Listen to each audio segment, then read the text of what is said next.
안녕하세요. 메디치 미디어 시청자 여러분. 신혜선의 식탁입니다. 오늘 모신 분은요. 제가 조금 비유가 거칠긴 한데 이렇게 말씀을 드릴게요. 직원 수가 한 5천여 명 되는 회사에 신임 사장이 되신 분을 오늘 모셨습니다. 이분의 임기는 큰일이 벌어지지 않은 한 4년간은 보장이 됩니다. 김선민 조국혁신당 의원이십니다. 안녕하세요. 안녕하십니까?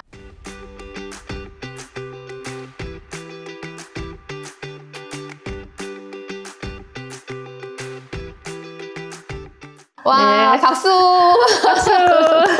아니, 제가 지금 네. 의원님이란 호칭을 부르기까지가, 자, 작가님, 네. 선생님, 네. 그다음에 후보님, 네. 그다음에 뭐였죠? 당선인님. 네.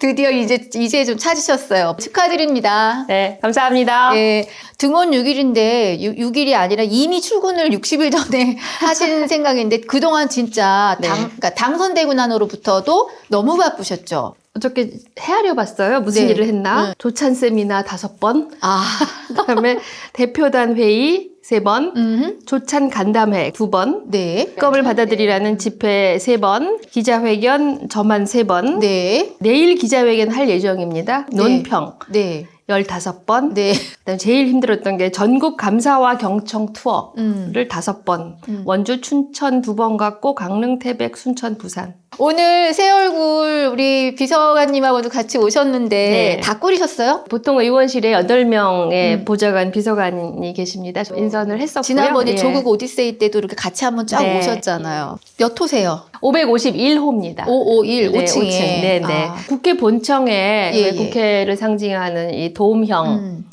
이 지붕이 있지 않습니까? 그 네. 아래가 네. 로텐드 홀이 있는데 네. 거기서 지금 저희 모든 회의를 하고 있습니다. 저희 회의라면 최고위원 회의, 원내대책회의, 그리고 의원총회, 오늘 아침에 의원총회였습니다. 예, 이제 예. 그걸 하고 있습니다. 그렇게 된 이유가 있는데요. 보통은 이제 본청 안에 각 당별로 사무실이 있습니다. 저희가 이제 조국혁신당이 이번에 처음 국회에 진출을 했으니까 새로운 공간이 만들어져야 되는데 네, 네. 그 공간이 정말 있을 수 없는 그런 크기의 크기, 그것도 나누어져 있어요. 모아져 있어야 되는데 일단 의원 수 대비 평수가 뭐 비교할 수 없이 작고 예. 12명의 의원이 들어갔으면 그 지원을 할 수 있도록 그 당직자도 필요하고 그런데 네. 안 되고 있습니다. 이 원내 제3당으로 저희가 소수정당으로 진입을 했다라는 거는 저희가 그냥 12명이 들어갔다는 의미가 있는 게 아니라 양당제에서 다당제로 가기 위한 굉장히 중요한 정치개혁의 일환으로 진출이 됐습니다. 예. 그러면 이 과정이 스무스하게 되도록 저희가 최소한의 물리적 지원을 받아야 하죠. 그런데 그 물리적 지원의 첫 번째는 공간입니다. 회의할 공간도 있어야 되고 저희 대표님 두 분이 일하실 공간이 있어야 되는데 그 공간을 어저께 저희가 아침에 같이 가서 다 둘러봤는데 네. 도저히 있을 수 없는 공간이 나왔어요. 참 마음이 안타깝습니다. 지금까지는 모든 국회 시스템이 양당제를 중심으로 이렇게 이루어졌었는데 그 뭐 지금 현재 규정으로 어쩔 수 없다 그러는데 예. 그 지금 규정은 양당제를 기반으로 한 규정이고 이렇게 의미 있는 원내 제3당이 구성이 됐으면 그 규칙들도 다 거기에 맞춰서 바꿔야 되는 거죠. 저희가 이번에 전체 비례대표 선출에서 25%였거든요. 국민의 25%의 지지를 받는 당입니다. 네. 네. 그런데 공간이 이렇게 된다라는 거는 아직 국민의 뜻을 잘 모르는 것이라고. 김선민 의원님이 메디치 미디어를 찾으셨는데 앞으로 저희 한 달에 한 번 만나는 거지요. 네. 시청자 감사합니다. 여러분, 네. 월간 김선민이 시작됐습니다. 다시 한번 박수! 감사합니다. 예, 굉장히 바쁘시지만 냉정하게 보면 많은 레거시 미디어에서 조국 혁신당의 마이크를 많이 인용하지 않을 가능성이 높다. 그리고 혁신당이 하는 일들을 알리는 많은 마이크들은 필요하다. 네. 그 측면에서 저희 메디치 미디어에서 의원님께 제안을 드렸고 네. 의원님이 허락을 해주셨습니다. 그래서 한 달에 한 번 이제 여러분들과 함께 개인의 의정 활동과 혁신당의 전반적인 네. 이야기를 하시는 시간을 갖는 걸로. 메디치 구독자와 함께 하게 돼서 저도 기쁘고 앞으로 설레는 마음으로 임하겠습니다. 네, 감사합니다. 자, 그래서 요새 정치현안 이슈에 대해서 이렇게 생각합니다. 두 번째 코너를 한번 여쭤볼게요. 네. 윤석열 대통령 지지율이 21%, 부정평가가 70% 이렇게 네. 나왔어요. 이게 집권 2년차 대통령의 점수로는 아마 역대급인 걸로, 물론 네. 숫자가 더 내려간 적은 있는데 2년 만에 이 점수는 굉장한 기록이거든요. 네. 왜 그렇다고 생각하세요? 우선 총선 결과를 보시면 충분히 예측 가능했던 결과입니다. 그런데 총선이 결과가 이렇게 참패를 하고 났으면 보통이라면 정책 기조를 바꾸고 그리고 국민들이 요구하는 바를 받아들여도 지지율이 오르락말락인데 총선 이후에 어떤 일이 벌어졌습니까? 특검법 거부했죠. 예. 그리고 최혜병 순직 관련해서는 지금 정말 귀를 의심할 정도의 놀라운 속보들이 계속 이어지고 있고, 그다음에 김건희 여사 디올백 관련해서도 계속 추가적인 오늘도 카톡 내용 공개됐어요. 밝혀지지 않습니까? 그러면 문제가 없다면 특검을 받아들이든지, 예. 아니면 수사를 제대로 받든지 이렇게 해야 되는데 계속 보이는 행태는 정말 이해할 수 없는 행태죠.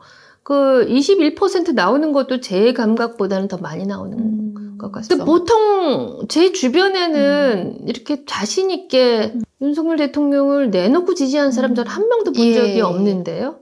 갑자기 대통령이 제가 오늘 보도를 봤어요. 진짜 8분 전에 고지하고 4분을 브리핑했습니다. 갑자기 무슨 어마무시한 석유가 나올 것 같은. 그래서 그 사이에 기사가요. 11월에 시추가 들어간대요. 네. 석유 시추, 예. 7광구든 아니든 간에 공공 영역에서 이런 의사결정은 참 있을 수가 없지 않습니까? 아무리 타당성이 있는 사업이라 하더라도 이거는 제대로 된 의사결정 구조를 거쳐서 이게 하게 되는데 보고한 지 하루 만에 그 다음날 대통령이 직접 나와서 그것도 회사까지 이렇게 딱 집어서 투자를 하겠다. 이거는 우선 첫 번째는 사업을 저렇게 해도 돼? 하는 거하고 두 번째는 역대 대통령이 누가 회사까지 지명한 적이 있습니까? 저런 규모의 일에 공정한 정책 집행의 결과인지를 따져보지 않을 수 없는 상황이어서 지지율 관련 이야기를 하다가 여기까지 흘렀는데 도대체 지지율에 어떤 영향을 미칠지 너무나 명확하지 않습니까? 저는 좀 제 눈을 의심했어요. 그 수염 긴 하얀 할아버지께서. 저는 그 얘기 나올 때마다 설마 아니겠지. 아니 근데 오미 일하기 석유 기름 얘기했더니 좀 이따가 뭐 나오고 그 솔직히 대통령 개인 전화도 그렇잖아요. 전화하고 나왔더니 우리 최승훈 상병의 사건 자체가 그거는 뭐 오비락 정도가 아니라 직접 증거라고.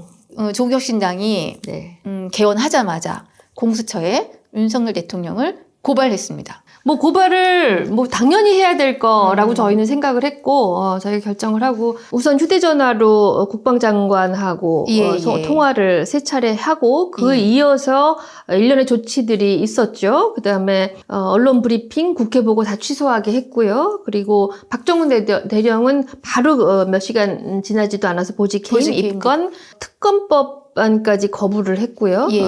입법권을 방해했고 그런 마당에는 공수처가 좀 직접 수사에 나서야 되고 그리고 그동안 최혜병 특검법이 직접 윤석열 대통령을 향했는지 안 했는지 뭐 불분명하다 하면 이 건은 윤석열 대통령과의 연관성이 그대로 나온 거 아닙니까? 그럼 저희는 마땅히 고발을 해야 될 것 같아서 저희가 고발을 했습니다. 공수처 입장에서 이렇게 고발이 들어왔어요. 이 고위고직 공무원에 대한 이제 수사를 하는 데니까. 그럼 어떻게 해야 돼요? 여기서는? 당연히 수사해야 된다고 생각을 합니다. 공수처가 할지 어떨지 잘 모르겠습니다. 저희는 일단 고발을 했으니까 공수처가 수사를 하는지 안 하는지를 계속 눈을 부릅뜨고 볼 겁니다. 뭐 혹시 그 공수처 운영 규정이나 법에 뭐 이렇게 고발 조치가 들어왔을 경우에 이것에 대해서 무언가 언제까지 막 하다못해 탈 거다 말 거다라는 것을 해야 한다 이런 조항은 그런 규정 없어요? 없고 일단 공수처에 굉장히 인력이 부족한 걸로 알고 있습니다. 최혜병 관련해서도 검사 1명 배치돼서 하고 있다고 하는데 또 안 여쭤볼 수 없는 게 이게 이제 의사 파업이 넉 달째 이제 이거는 좀 마음이 아파요. 분명히 사각지대에 있는 보도가 안 되는 것도 있고 의사들의 이야기도 보도가 안 되는 것 같고 병원 이야기도 그러니까 모두가 안 쓰고 제일 있다는 중요한 건 환자들의 이야기도 마찬가지고 그리고 뭐 환자들이 이제 화가 나서 뭐 의사 고발한다 이런 얘기만 좀 나오지. 근데 이제 오늘 오시기 전에 네. 제가 오전 뉴스만 저도 보고 말았는데 네. 예, 보건복지부 장관이 뭔가 퇴로를 해결이 아니라 퇴로를 열어준다. 한참 전부터 이 갈등을 어떻게 해결할 것인가에 대한 이야기들이 되고 있었습니다. 일단 예. 전공의들이 이제는 안 돌아올 거다. 뭐 의대 증원을 완전히 이제 백지화하지 않으면 안 들어올 거다라는 얘기들이 많이 있었습니다. 그런데 의대 증원 해야 되는 거는 모두 다 국민들이 다 의사들 빼놓고 다 공감하는 문제고, 자 그럼 그럼 어떻게 할 것이냐? 일단 병원에 일할 수 있는 인력을 충분히 보장을 해야 된다. 충분히는 안 되지만 최소한이라도 보장을 해야 되는데 지금 전공의들은 전공의 신분으로는 안 돌아오겠다는 거거든요. 예. 전공의 신분으로 안 돌아오겠다. 그럼 어떤 방법이 있느냐? 전공의로서 이제 사직을 했으니까 전공이 아니고 다른 일반 의사로서는 다시 돌아올 수도 있는 겁니다. 그러니까 그 신분으로도 일반 의사로서 무슨 계약직이나 임시직으로 채용돼서 근무를 할 수가 있어요. 이제 그렇게라도 일을 할 수 있게끔 퇴로를 열어주자는 게 아마 오늘 얘기인 것 같은데, 예. 이제 의료계나 혹은 다른 전문가들한테 물었을 때 지금 이 시점에 가장 중요한 게 뭐냐? 용사는 손 떼라. 일단 지금 이제 의대 증원을 하겠다고 얘기를 했고, 의사들은 거기에 반대할 거라고 이제 충분히 예측했고, 그럼 어떻게 나올 것이냐? 보건복지부 공무원들은 이런 상황에서 어떠한 자구책이 있는지 최소한의 공백을 최소화하기, 그러니까 의료 공백을 최소화하기 위한 그런 방법들을 갖고 있는데, 용산이 딱 틀어지고 그런 것들을 구사하지 못하게 하는 반면 엉뚱한 것을 또 하게 했거든요. 어떤 대표적인 예가 그 외국 의사를 맞아요. 뭐 재난 상황에서 들어오게 해서 근무하게 하겠다. 실효성이 있을 거라고 사람들이 생각하지는 않아요. 왜냐하면 그게 우리나라의 면허를 완전히 이제 허가하는 그런 조건이 아니라 재난 상황에서 예. 보건복지부 장관이 필요하다고 판단하는 그 조건 하에서 일시적으로 일을 하게 하는 거예요. 지금 한국에 큰 병원들의 많은 국가들에서 수련 받으러 온 의사들이 있어요. 해외 연수를 우리가 미국으로 갔듯이 한국으로 해외 연수를 온 의사들이 있습니다. 근데 그분들은 국내 면허가 없기 때문에 진료를 못 했거든요. 근데 그분들에게 한시적으로 진료를 하게 하자. 이런 거. 그리고 그러면 한국에서 이제 그런 길을 열어주게 되면 누가 또 올 수 있겠느냐? 그럼 미국에서 일하고 있는 한인 의사들이 혹시 올 수 있지 않느냐? 이런 생각들을 하고 있어요. 그런데 글쎄 미국에서 일하고 계시는 한인 의사들 가운데 경쟁력 있는 분들이 우리나라에 오실까? 그것도 단기적으로 이렇게 일을 하러 오실까? 그런 면에서 이제 의문부호가 많이 있습니다. 그리고 국내에 들어와 있는 연수 오시는 의사 선생님들이 그럼 대체 몇 명이나 되고 어느 나라에서 오셨냐? 이것도 파악이 안 돼 있어요. 제가 취재한 바에 따르면 어느 날 누군가가 아이디어를 냈대요. 복지부 아이디어는 아니에요. 그런데 누가 아이디어를 아주 이제 들으면 알만한 분이 아이디어를 냈어요. 그러니까 그거를 또 산출하느라고 또 사흘 밤낮 꼬박 새고 이런 일이 너무나 많은 거예요. 그럼 전공의 부족은 어떻게 해결해요? 전공의가 하던 일을 다른 일반 의사에게 맡기겠다라는. 근데 이제 문제는 뭐냐면 그렇게 한다고 한들 진짜 이제 이번에 문제가 되는 필수 중증 의료 과목에는 오겠느냐 하는 게 가장 걱정이죠. 지금 이제 이 사달이 난 게 필수 분야의 전공의가 없고 의사가 없기 때문에 한다고 그랬는데 지금 대거 전공의가 나갔어요. 근데 다시 돌아올 만한 사람들은 피부과, 성형외과, 안과 이런 데 전공의들은 다시 돌아올 것 같아요. 그런데 내과, 외과, 소아과, 산부인과 이런 전공의들은 안 들어올 거고 그런 영역은 전공의 예약을 하든 안 하든 일반 의사든 아니든 들어와서 일을 하겠느냐. 이게 제일 걱정이죠. 그리고 내년 되면 지금은 그냥 부족 상태인데 내년 되면은 전공의가 없어요. 내년 돼서 다시 전공의를 뽑는다 하더라도 한 연차가 완전히 비어 있습니다. 근데 전공의라는 거는 이렇게 교수들이 가르치는 게 아니라 도제식으로 4년차가 3년차 가르치고 3년차가 2년차 가르칩니다. 그러면 한 연차가 빠졌다라는 그 아래 연차나 그 다음 연차에게는 가르칠 사람이 없다는 거예요. 그래서 이게 겉으로 보이는 것보다 그냥 1년만 좀 참으면 돼 하는 그런 상황이 아닌 거예요. 이게 굉장히 오래 갈 거라는 그런 어려움이 있습니다. 이건 해결이 아니죠. 해결 아닙니다. 전혀 해결 아닙니다. 그리고 우리 의원님께서 강조하셨던 공공의료에 대한 네. 플랜 자체도 지금 뭐 안 나오고 있는 공공의료는 이번 정부에서는요, 네. 금기어예요. 금기요. 금기어예요. 예, 공공의료라는 말 자체를 못 쓰게 하고, 네, 네. 그리고 무슨 계획 같은 거에 보면 공공의료 한마디도 없고, 공공의료 관련 부서가 있는데, 그 부서가 일을 할 때는 다른 단어를 쓴다는 거예요.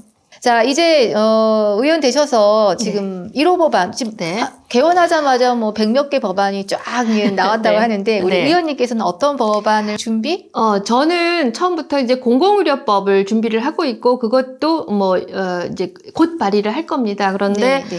더 급한 거는 공공의료법은 굉장히 조문이 좀 많고, 예, 그래서 제 개인적으로는 이제 1호 법안이라고 생각을 했는데, 우리 당에서 당론으로 조금 더 먼저 냈으면 좋겠다고 생각하는 게, 이것도 지난 21대에서 폐기된 법안인데 국민들에게 더 많은 국민들에게 고통을 야기하는 거죠. 간병 문제. 지난번에 김범 작가님하고 맞아요. 여기서 예, 말씀 예. 나눴죠. 간병비는 건강보험에서 아예 급여가 통째로 안 되고 있기 때문에 대부분의 보호자들이 환자가 입원하게 되면 1인당 한 달에 한 300만 원 이상, 많게는 한 4,500만 원까지 이제 부담을 하게 되고 있습니다. 그거는 어느 한두 사람의 문제가 아니라 네, 입원을 네. 한 거의 모든 사람에게 해당하는 것이기 때문에 법안 내용이 좀 비교적 간단합니다. 국민건강보험법 그리고 네, 예. 의료급여법에 간병을 건강보험에서 급여를 한다. 그런 조항 하나 들어가고 조국혁신당만의 조항은 간병비를 급여하더라도 네. 실제로 지금 현재 국민건강보호법상으로 보게 되면 본인 분담금이 상당히 많이 나올 거예요. 의료비보다 더 많이 나올 겁니다. 네, 다른 의료비보다. 네, 네. 그런데 소득이 중산층 이상 되면 그 정도면은 될 수 있겠지만 이른바 차상위 계층, 그러니까 예. 기초생활보장법에 적용받는 수급권자보다는 약간 소득은 좋지만 평균 소득에 미치지 못하는 분들에 대해서는 보직부담금의 일부 혹은 전부를 면제하는 법안을 발의를 어제 했습니다. 어제 하셨어요. 했고 어제 네, 그러니까 네. 6월 3일, 네. 3일에 했고 보안법, 보안법에 네. 이렇게 쫙 조항을.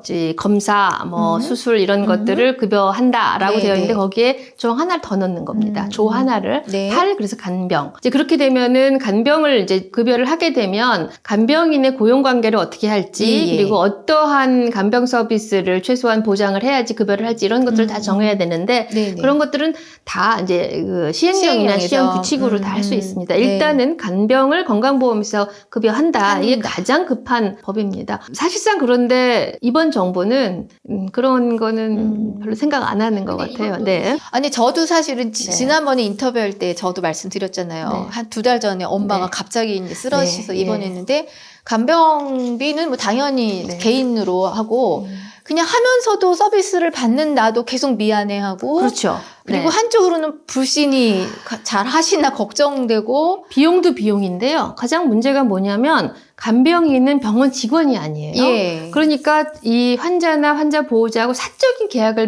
맺는 거예요. 네, 네. 그러면 이 간병인의 이 기본 노동도 보호가 안 되고 네. 돈을 지불하고 그 서비스를 받는 분들도 최소한의 질적 수준이 보장이 안 되는 게 가장 문제예요. 간병인은 완전히 병원에서는 유령 같은 존재죠. 근데 이렇게 되면은 간병인도 병원에서 고용을 하고 그리고 간병 서비스에 대해서도 병원장이 책임을 져야죠. 예. 그렇게 되어야지만 국민들이 돈을 내고도 이렇게 그 돈에 상응하는 서비스를 받게 그렇게 되면 됩니다. 저희가 이렇게 현금으로 계좌이체를 하거나 이렇게 드리는 게 그렇죠. 아니라 그런 거 안 되는 거죠. 퇴원할 때 퇴원할 때 거기에 네. 어디까지가 네. 이제 수급에 네. 대한 지원을 받는지 이거를 네. 병원이 받아서 네. 모두가 저는 찬성할 것 같은데 사실 모두가 찬성하죠. 이거에 반대할 사람 별로 없습니다. 이게 얼마나 좋은데 왜 이거를 관심을 안 둔 건지 내지는 네, 관심을 안 둔 것도 있고요. 일부러 방기한 측면이 많은 것 같아요. 간호간병 통합 서비스라고 예. 이 전에 이 간병을 급여로 이제 확대하기 전 단계로 보호자 없는 병동이라는 걸 만들었었어요. 급성기 병원에서 그래서 그 병동에는 간호사들과 이런 이제 간병 인력을 담당할 분들을 고용을 해서 그 병동에 가면 환자 혼자 있어도 불편 없게 해놨어요. 굉장히 호응이 좋았어요. 이제 그 정책들이 이전 정부의 정책이다라고 여기는 것 같아요. 예. 그래서 이제 그 다음에 확대하는 게 꼭 간호간병 통합이 아니더라도 네, 간병을 네. 확대하자라고 계속 얘기를 했었는데 이거는 어떤 특별한 당에 추구하는 이 정책이다라고 생각을 하는지 전혀. 저도 이 부분이 있어서 저희 네. 엄마 입원할 때 네. 여기 입원 가능성을 타진을 했거든요. 네. 근데 여기 들어가실 수 없는 거예요. 그렇죠. 아주 뇌질환이 없기 제한적이에요. 때문에. 예, 중증 환자는 해당이 수 없고요. 없어요. 예, 아주 이제 가벼운 수술 같은 거 하는 분들이 주로 대상이세요. 중증 환자가 한 13%만 네. 거기에 해당하세요. 네. 좀 사실 이번에 더 좀 필요한 분들이 이제 소외되고 있었던 거죠. 통과가 네. 정말 되면 좋겠어요. 저희가 선거 때부터 네. 정책으로 유권자들을 감동시켰다는 평가를 듣고 있는 게 이중 돌봄 세대를 위한 정책 패키지를 네, 냈었어요. 네. 지금 4050, 이게 60대 초반까지 부모님도 모시고 자식도 키워야, 아직도 부양하죠. 키워야 합니다. 오늘 신문에 났죠. 마처 세대라고요. 부모님을 부양하는 마지막 세대, 그리고 자녀들에게 부양받지 못하는 첫 세대, 그래서 마처 세대. 네. 이게 가장 지금 첫 번째로 중요한 거는 간병이죠. 그래서 간병을 먼저 빨리 발의를 했습니다. 예. 조국혁신당 국회의원 김선민입니다. 월간 김선민, 많은 시청과 구독 부탁드립니다. 감사합니다. 그래서 지금 김선민 의원님 우리 패친이잖아요. 네. 페이스북 봤더니 이제 사회권 관련된 네, 연재를 예. 시작하셨어요. 네. 또 누구는 그러더라고요. 뭐 이렇게 어려운 걸 일부러 그렇게 쓰냐 네. 이러는데 그게 중요합니다. 예, 저도 그 얘기 많이 듣고 그래서 이제 제가 페이스북에 대해 사회권 이야기를 이제 연재하기 시작했는데 어려운 얘기지만 그 단어가 아니면 해결할 수 없는 것이 있어요. 사회권이죠. 인권입니다. 예. 인권이라는 거는 누구나 다 그 권리를 누려야 하는 거고 국가가 이거를 보장해야 됩니다. 사회권으로 인정되는 순간 예.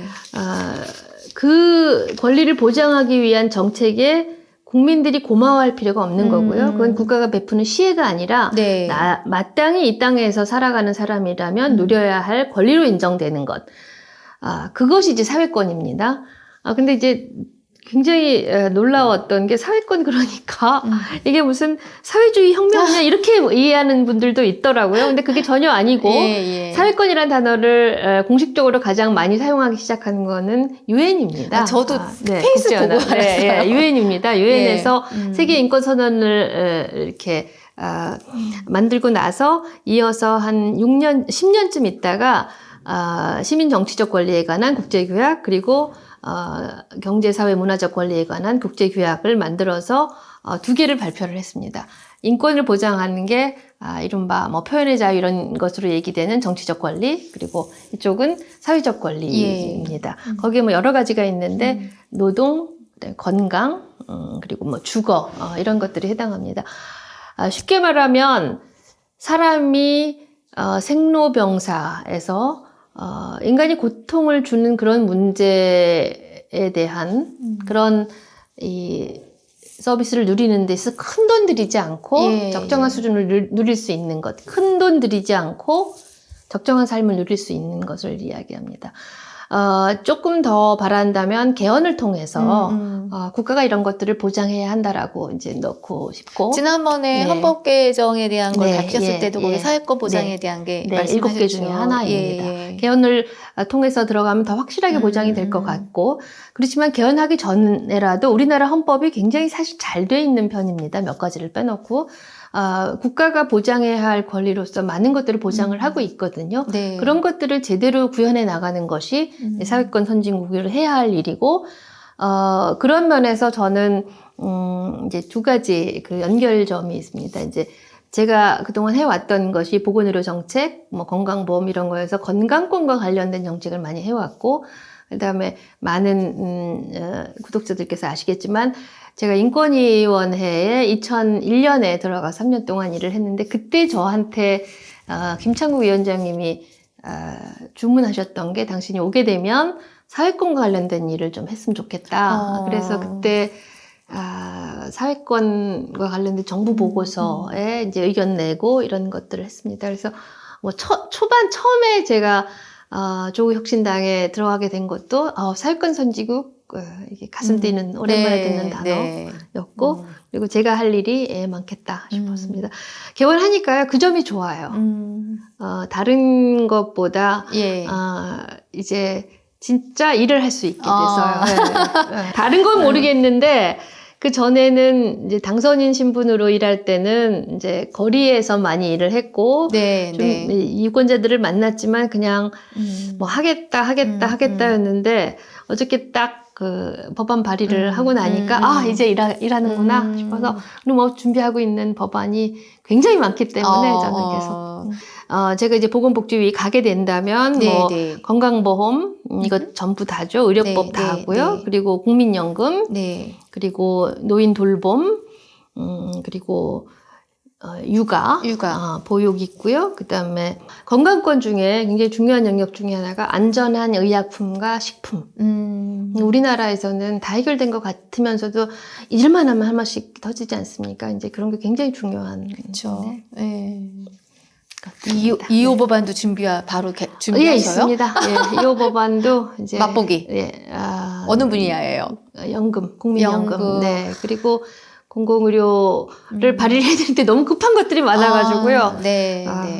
시청자 여러분, 김선민 의원 그 페이스북은 전체 공개죠? 네, 전체 공개입니다. 사회권에 관련된 게 연재가 아주 짧고 이렇게 이해 쉽게 되고 있으니까 페이스북 담벼락에 들어가셔서 보시고 질문도 남겨주세요. 친절하게 질문을 해주시면 좋을 것 같은데 어떤 패친께서 처음에 올렸더니 말이 어렵다. 복지하고 무슨 어떤 점이 다르냐 그렇게 피드백 주셔서 다음번엔 복지하고 다른 점 올릴 거고 그다음에 지난번에 이제 유엔 시스템에 대해서 말씀을 드렸더니 너무 어렵다 그러셔서 이제 쉽게 가겠습니다. 어렵다 하시면은 차분히 설명하는 걸 또 끝까지 읽어야 되는 인내심도 발휘를 해주셔야 돼요. 스크롤 압박 이러면 뭐 우리 메디치 미디엄 왜 이렇게 유튜브가 기니 그러는데 다 들으셔야 짧게 설명할 수 있는 것도 있고요. 대신에 이제 어렵게 설명하는 게 아니라 쉽게 설명하지만 길게 이야기하는 것도 있습니다. 어쨌든 이렇게 법안 발의를 정말 입법 기간에 취업하셨으니 좋은 법을 필요한 법을 만드셔야 되는데 그 일을 시작하셨어요. 지금 굉장히 에너지 충만하신 것 같아서 보기 너무 좋으십니다.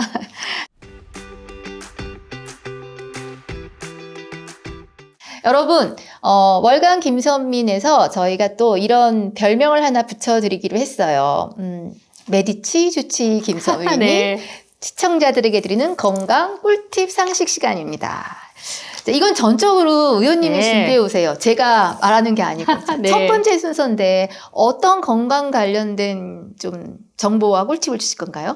오늘은 알코올 중독에 관한 이야기를 꼭 하고 싶습니다. 제가 요즘에 언론을 보면서 너무나 스트레스를 받아서 오늘은 의사로서 꼭 알코올 중독에 대한 이야기를 시작해야 될 것 같습니다. 의원님 저 고백 하나 하고 술을 좋아하는 사람으로서 하지만 지금 갑자기 누가 떠올랐는데 떠오르셨죠? 많은 분들이 그 정도 아닙니다. 거예요. 자, 어떤 이야기 해주실 거예요? 우선 알코올 중독이 뭐냐 생각보다 우리나라에 알코올 중독 환자가 많습니다. 그 알코올 중독이라고 생각을 했을 때는 옛날에 그 라스베가스를 떠나면 그것만 생각하시는데 우리나라에 꽤 많으세요. 알코올을 포함한 물질을 장기간 사용했을 때 생기는 의존성입니다. 의존. 그거 없이면 안 된다는 거죠. 그렇죠. 두 가지 의존이 있는데 하나는 행동이고 하나는 신체적 의존입니다. 그러니까 행동은 자꾸 이제 알코올을 자꾸 찾으러 가는 거죠. 술 마시러 가는 거죠. 술 사러 가는 거고. 신체적인 증상은 술을 안 마시면 금단 증상이 나타나는 거죠. 금단 증상은 뭐 알코올로 인한 금단 증상은 뭐 떨고 그리고 오한 나고 뭐 이런 여러 가지 증상이 있죠. 뭐 여러 가지 이유가 원인이 여러 가지예요. 그런데 정신분석학적 원인을 좀 말씀드리고 싶어요. 너무 지나치게 처벌적인 초자, 수포야고가 있는데 너무나 무서운 부모님 밑에서 자라거나 혹은 구강기에 이제 프로이드가 말하는 여러 가지 단계가 있는데 구강기에 이제 고착됐을 때 이런 무의식적인 갈등을 해소하기 위해서 알코올을 많이 사용한다고 합니다. 그런데 뭐 유전적인 요인도 있고 뭐 그게 유전일 수도 있지만 이제 가족적인 이제 환경적인 요인이 있을 수가 있죠. 근데 증상은 뭐 계속 술 안 마시면 일상생활을 못 한다라는 게 증상이에요. 두 가지 유형이 있는데요. 먹을 때 계속 먹고 이제 한동안 안 먹는 경우가 있고, 우리나라는 이런 게 더 많은데 거의 매일 술 먹는 거예요. 두 번째가 문제가 되는 게, 첫 번째 같이 계속 마시고 이제 한동안 안 마시고 이러는 분들은 본인도 알고 옆에서도 저 사람 알코올 중독이구나 하고 아는데, 예. 이렇게 매일 술을 먹는 분은 술 먹고 나서 그 다음날 아침에 또 활동을 하기 때문에 저게 알코올 중독이냐 싶은데 알코올 중독이에요. 그리고 자기가 중독이라는 상태도 모르는 거예요. 근데 그분들의 특징은 뭐냐면 계속 술을 찾아요. 이걸 seeking behavior라고 하는데 계속 술을 찾습니다. 술을 사기도 하고 술 마실 사람을 이제 구하기도 하고요. 그리고 어디 가면 술이 없으면 안 되는 거죠. 예를 들면 연차내를 했다, 무슨 워크숍을 갔는데 술을 안 깔았는데 굳이 깔게 해가지고 한 잔씩 따르고 이게 무슨 단합을 위한 거다라고 이유는 꼭 붙여요. 그리고 술을 술을 끊으면 금단 증상을 느끼는데, 그런 분들이 술을 안 마시면 굉장히 우울해해요. 많이 떠올리실 거예요. 우울해하고 화를 많이 내고 그런 증상이 있습니다. 네. 자, 진단은 어떻게 하냐면 여러분들이 이제 평소에 가족 안에서도 좀 생각해 보셨으면 좋겠어요. 우선 내성이 생깁니다. 내성이라는 거는 어제 한 잔 마셨는데 똑같은 기분을 유지하려면 2잔 내고 사람들이 이제 술이 세졌다고 얘기를 하는데 그게 내성입니다. 바로. 첫 번째는 안 마시면 금단 현상이 있습니다. 세 번째는 나는 요것만 마시려고 그랬는데 더 많이 마시게 됩니다. 그리고 2시간만 마시려고 그랬는데 12시, 1시까지 마시게 되고 의지를 넘어서는. 그렇죠. 한 병만 마시려고 했는데 2병, 3병 마시게 되죠. 그게 세 번째고 누가 끊으라고 그러기도 해요. 그리고 끊고 싶어 하기도 하는데 매번 실패합니다. 그게 네 번째죠. 그다음에 이거 많이 느끼실 텐데 술 때문에 무슨 활동을 못 하는 거예요. 아침에 못 일어나서 어디 못 간다든가, 뭐 어디 조문을 못 간다든가, 이런 게 진단입니다. 그리고 술 때문에 악화될 수 있는 병이 있는데, 예를 무슨 뭐 당뇨, 고혈압이 있는데, 그런데도 계속 술을 마십니다. 그 다음에 아까 말씀드린 것처럼 술을 계속 구하고 마시고, 그리고 술 때문에 많은 시간을 소모하게 됩니다. 이게 7가지인데, 이 중에서 3가지 이상이 1년 동안 지속되면 알코올 중독이라고 진단을 할 수 있습니다. 1년간 3개 이상. 1년간 3개 이상. 진단이 생각보다 되게 쉬워요. 쉽죠? 그래서 7개. 내성, 금단, 그 다음에 더 많이 먹는 거, 끊으려는 노력이 실패하는 거, 그 다음에 중요한 사회적 직업적 활동을 못하는 것, 그 다음에 다른 병이 있는데도 계속 마시는 거, 그 다음에 계속 구하고 마시고 깨는데 많은 시간을 소모하는 것. 그래서 중요한 게 뭐냐면은요, 여기에 사회적인 그런 요인이 있는데, 그 알코올 중독의 가족을 보면은 헬퍼가 있다라고 얘기를 해요. 알코올 중독에 빠지는 사람의 옆에 보면은, 저 사람이 스트레스가 많아서 술을 마셔. 그런 의미 헬퍼? 그래서 술을 먹는 걸 도와주는 사람이 주변에 있다는 거예요. 누군가는 폭력적인 상황에서 피해자이기도 하고요. 옛날에는 아이들이 이렇게 술 받으러 주전자로 막걸리 받으러 가는 아이들이 있었잖아요. 이제 그게 헬퍼가 될 수도 있고, 매 만난 아내들이 그냥 어쩔 수 없어. 술을 마셔야 돼. 술 안 마시면 안 돼. 술 안 마시면 저 사람이 너무 불쌍해 보여. 이래서 술을 마시게 하기도 하고, 알고 보면 술을 계속 사다 주는 그런 사람이 있다는 거예요. 그래서 주변에 누가 있느냐가 술을 끊느냐 안 끊느냐에 굉장히 중요한 요인이 되죠. 의원님, 우리 오늘 메디시 주치 첫 번째를 알코올 중독을 잡으셨는데, 이게 언론 보면 화가 나서 떠오르는 인물이요. 한번 대입시켜 보면 이 중에 다 맞죠? 중요한 게 뭐냐면 이거 치료를 반드시 해야 되고요. 안 하면 큰일 나요. 자기가 죽는 것도 죽는 거지만 이 술 문제는 가족이나 혹은 다른 제3의 인물에게 피해를 주기 때문에 이건 반드시 사회적으로 치료를 해야 되는 겁니다. 우선 입원, 그다음에 내가 지금 술을 마시고 있고 그게 문제라는 거를 인지를 해야 돼요. 그다음에 때로 약도 쓰고 제일 중요한 게 가족 치료입니다.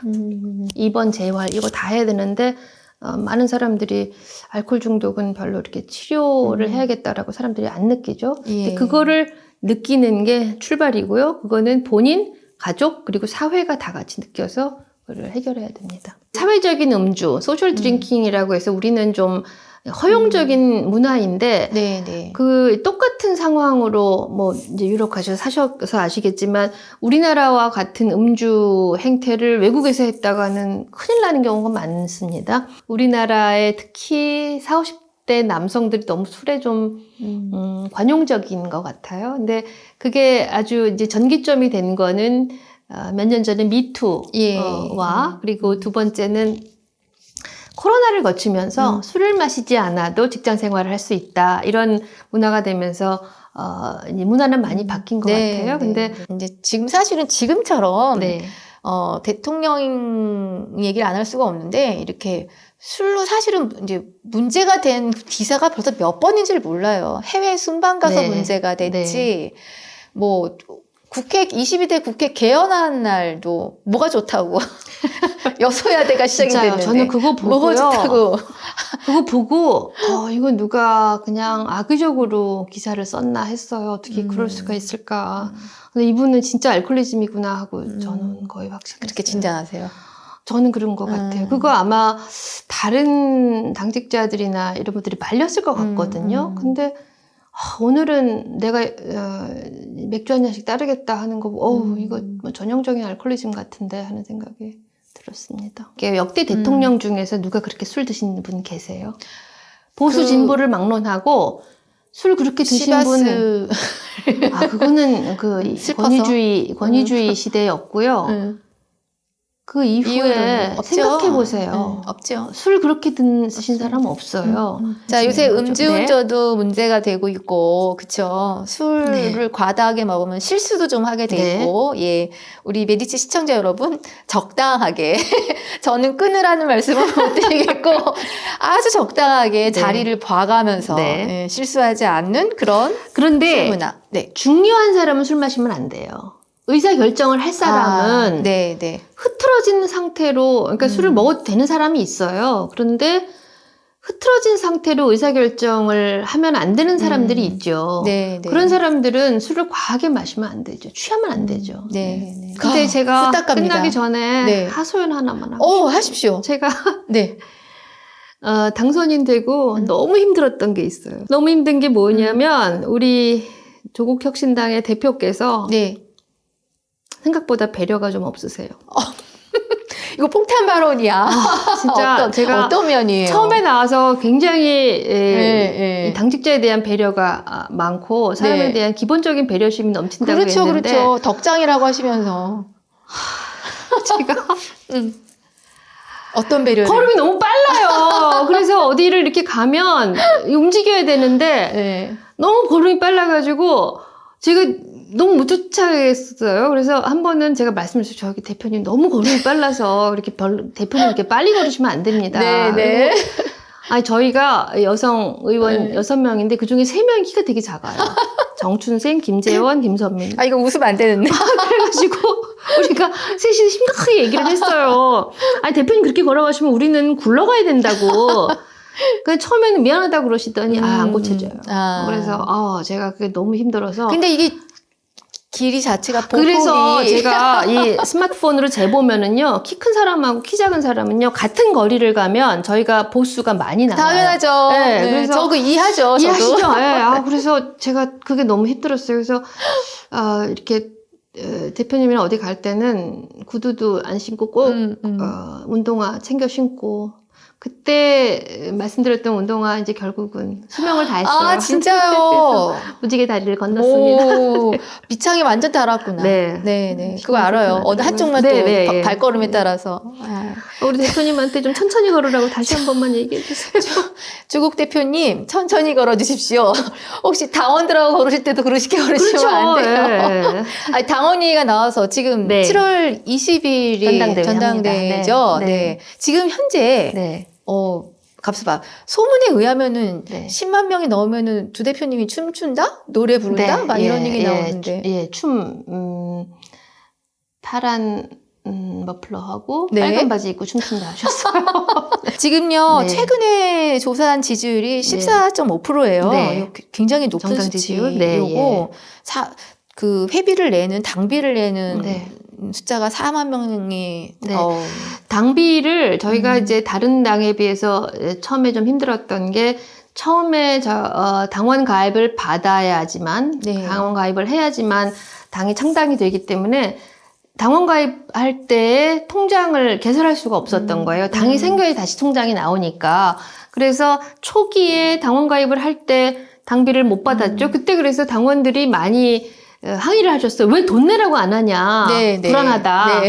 그래서 이제 통장이 나오고 나서 이제 말씀을 드리니까 잊어먹고 못 하시는 분들이 많으세요. 그래서 네. 오늘 방송 보시는 분들은 당원이 아니시면 당원 가입해 주시고 네. 그리고 당원이신 분들은 CMS로 바꿔주시기 바랍니다. 그리고 저를 지지하시는 분이 계시다면 빨리 당원 가입하셔가지고 대표님 천천히 걸으라고 말 좀 해주세요. 월간 김선민에서 무엇을 듣고 싶으신지 여러분들이 또 의견을 남겨주시면 제가 의원님이 보시고 아마 굉장히 준비를 잘 해오실 것으로 너무 성실하셔가지고 쫓아갈 수가 없어요. 제가. 다음번에는 더 많은 법안을 가지고 오겠습니다. 네. 저 여기서 잠깐 궁금한 거 하나 네. 있어요. 그 개원 전에 네. 그 조찬 교육하고 막 하셨을 때 네. 의원님 전공 분야가 아닌 분야 중에 세게 공부하신 게 좀 많으실 것 같아요. 기후. 기후. 기후가 아니라 에너지. 에너지. 그리고 외교. 음. 받았었고. 사회권. 아니, 수능으로 치면 올 과목을 지금 다 100점짜리를 만들려고. 그리고, 가서 국회에서 좋은 점이 이제 몇 가지가 있는데, 이제 법안 발의를 할 때 가슴 뛰었던 법안 발의가 되었습니다 하는 화면이 정말 가슴이 뛰었고요. 예. 네, 두 번째는 정말 많은 세미나와 공부 기회, 그런 게 있어서, 이런 거는 참 좋은 거구나. 근데 왜 이렇게 많을까? 모든 국민들이 당신들이 세상을 바꾸라고 만들어주는 기회라고 생각을 해서 그 기회를 아낌없이 우리 지금 오늘 아침에도 의원님 그 마음 잊지 마십시오. 네, 국민들이 다 공부시켜주는 거고. 예. 제가 이번에도 조사하다가 국회 전체 직원 숫자가 5천 명이 넘는다는 사실을 이렇게 다 5천 명을 일반 기업으로 치면 굉장히 큰 크죠. 기업이죠. 심평원이 4천 명이었거든요. 근데 국회는 또 한 곳에 몰려 있으니까요. 네. 굉장히 아침에 다이나믹합니다. 네. 그리고 또 하나 말씀드리고 싶은 게 이제 공부가 세미나에서 배우는 것도 많지만 이렇게 유튜브 댓글, 페이스북에 올라가는 글 하나하나가 굉장히 많은 차관점을 주십니다. 난 이거 너무 어려워요. 이해를 못했어요부터 해서 이거 너무 심각해요. 이런 것까지 굉장히 그게 더 중요한 차관점을 주니까 내가 그 분야에 대해서 몰라 이런 것뿐만 아니라 그런 하나하나 댓글이 저희에게 정말 소중합니다. 자, 그러려면 하나 해주셔야 돼요. 구독, 좋아요, 알림. 네. 좋아요, 댓글, 구독, 알림 설정. 네. 맞습니다. 네, 맞죠? 네, 맞습니다. 부탁드립니다. 네. 우리 메디치 미디어 월간 김선민도 100만으로 가는 걸로. 네. 그러면은, 우리는 그러면은 20만 돌파하면 옷 입고 춤추죠, 우리끼리. 네, 좋아요. 좋아요. 예, 좋아요. 선언을 파란색 입고 나왔습니다. 자, 시청자 여러분. 20만 되면은, 20만? 네. 20만 되면, 잠옷 입고 나와서 춤추기. 파자마 파티. 파자마 파티? 네. 한여름밤에 파자마 파티를. 좋죠. 네. 이거 100팀 안 차려고 그냥 갈 건가요? 알겠습니다. 네. 시청자 여러분, 월간 김선민 많은 시청과 격려 부탁드리겠습니다. 다음 달에 다시 뵙겠습니다. 네, 감사합니다. 감사합니다.